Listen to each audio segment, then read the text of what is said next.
Quem está com expectativa de receber uma palavra do alto poderosa, faz muito barulho, diga aleluia, glória a Deus. Amém. Coisa linda. Deus é bom. Interrompendo tempos difíceis. Você está pronto? Amém. Então, Juízes capítulo de número 6. Juízes capítulo 6. Nós vamos ler alguns versículos aqui dessa história. Vamos entender essa história e Deus vai falar muito forte com a gente. A partir do versículo de número 11. Juízes capítulo 6. Nós vamos ler do 11 até o versículo 16. Amém? O texto diz assim, se você não encontrou, tem aqui no telão também, você pode acompanhar a gente. Se você trouxe a Bíblia no celular, abra o seu celular aí, acompanha com a gente, que eu vou voltar de vez em quando em alguns momentos aqui nesse texto. Então o anjo do Senhor, fala comigo, o anjo do Senhor veio e assentou-se sob a grande árvore de Ofra, que pertencia ao Abiesrita Joás. Gideão, quem igreja?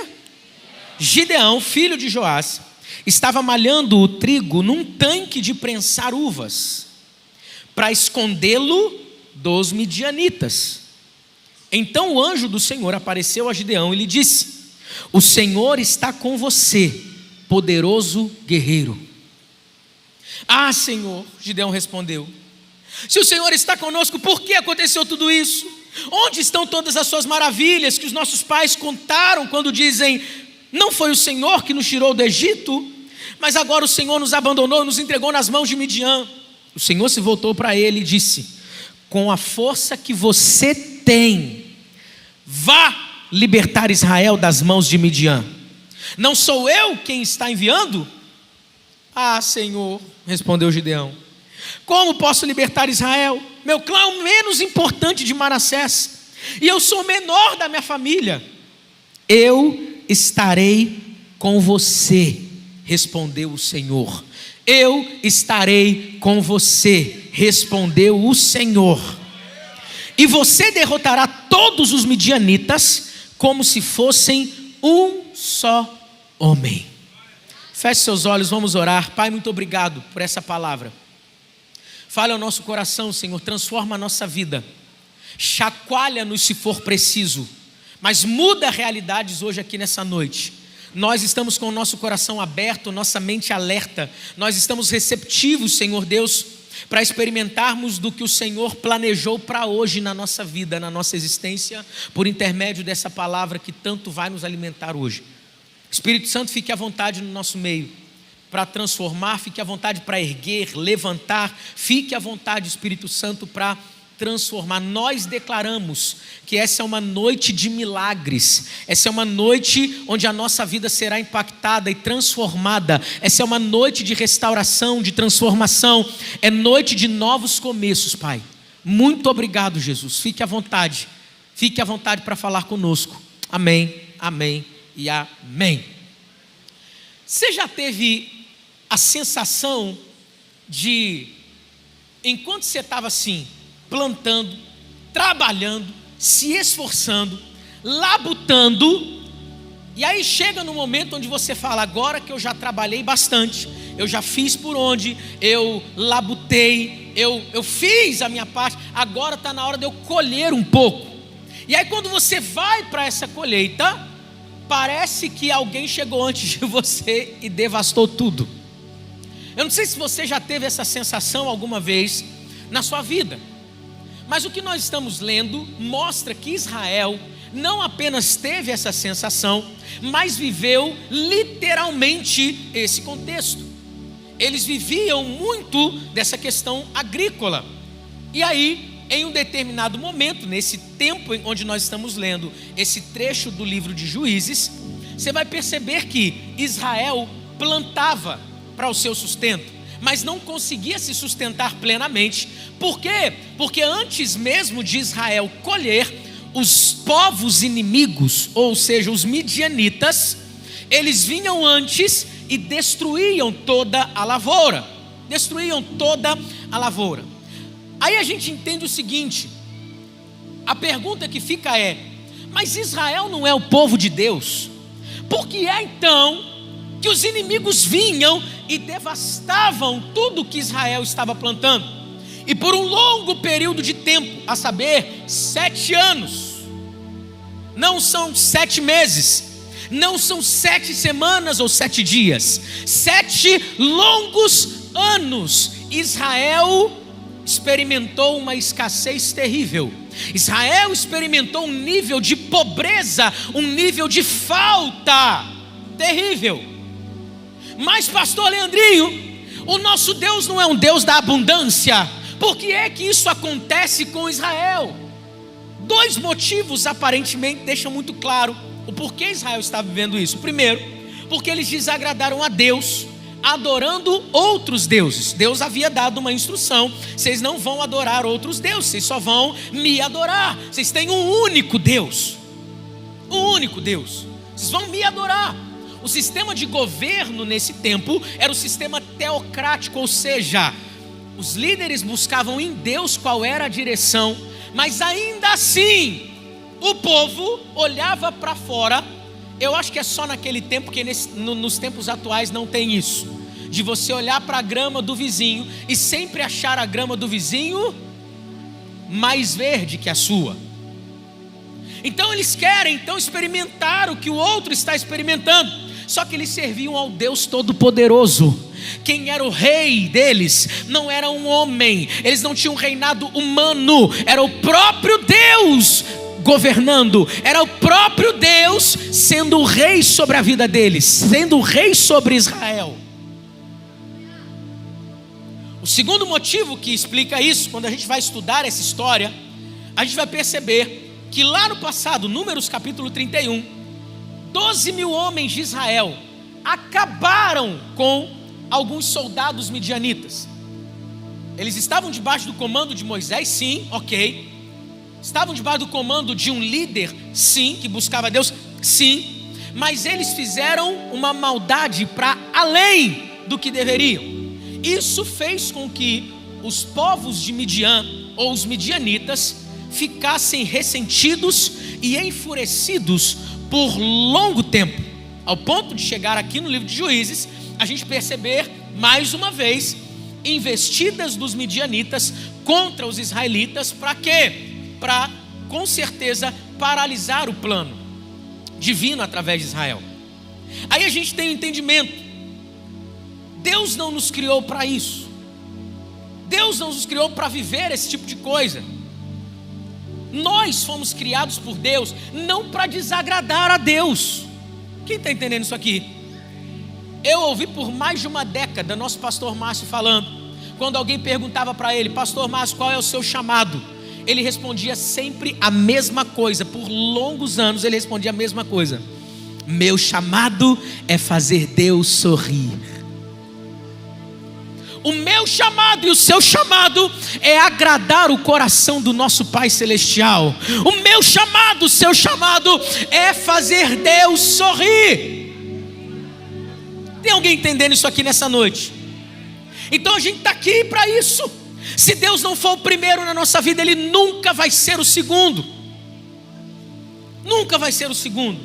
Nós estamos aqui para fazê-lo sorrir. E quando você e eu quebramos esse fluxo de agradar o coração de Deus, sabe o que acontece com você? Você é dominado por aquilo que deveria dominar. Estou pregando, hein? Você é tomado por um terrível pensamento de que precisa viver se escondendo. Você ler o texto, você vai perceber que foi isso que Gideão fez.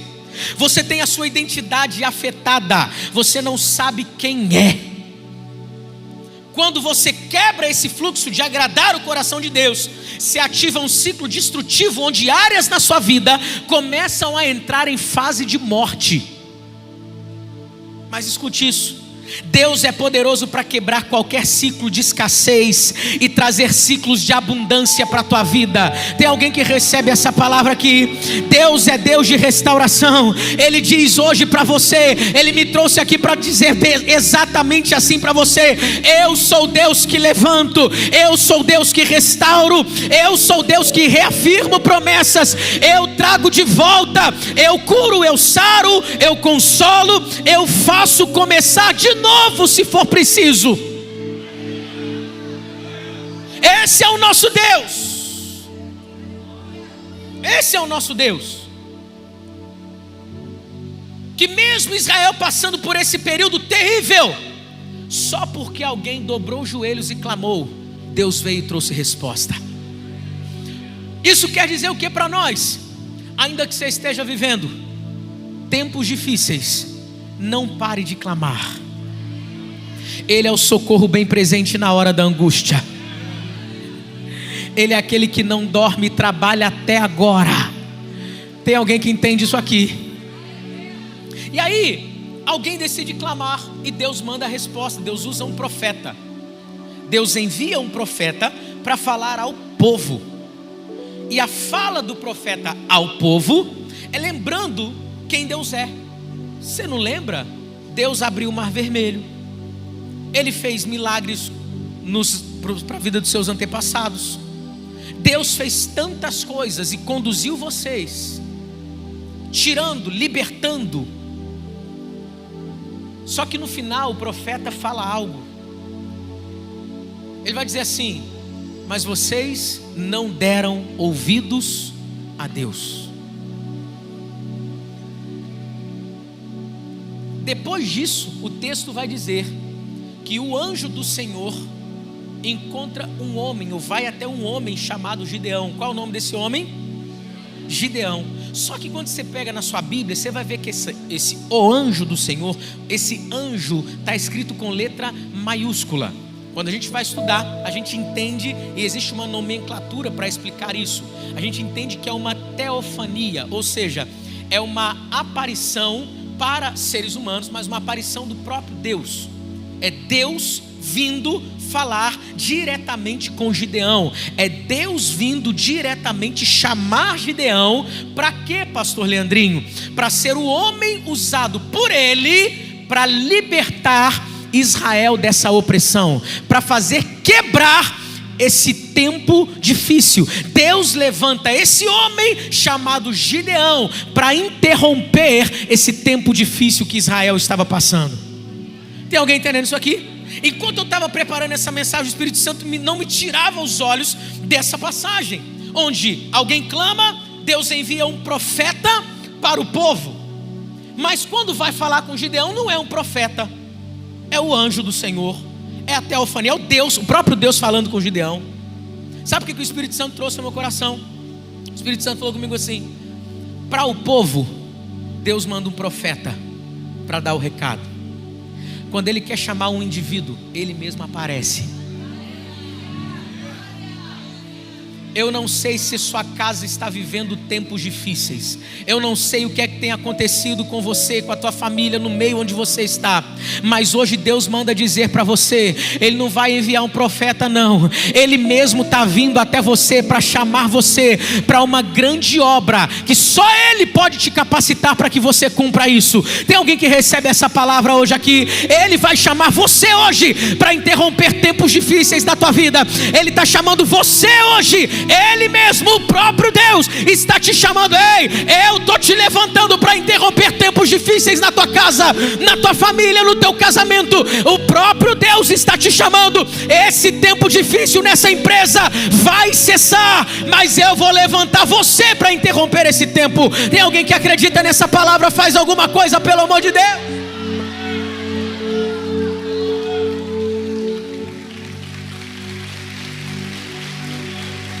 Um exército que não se podia contar era o dos midianitas, muito numeroso.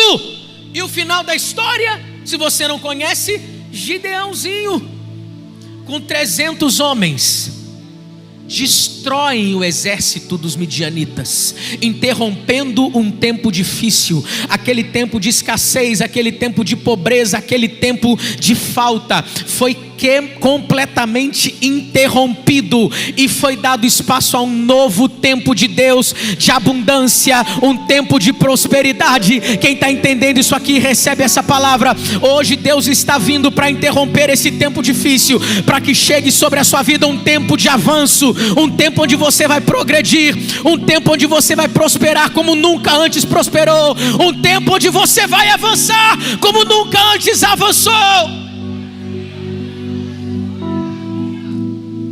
Entenda isso aqui nessa noite. A sua postura pode interromper tempos difíceis e destravar dias melhores para a tua casa. É verdade. É verdade. Agora, o que eu tenho que fazer quando essa crise se instala? O que eu tenho que fazer para mudar essa situação que parece ser cada vez mais impossível?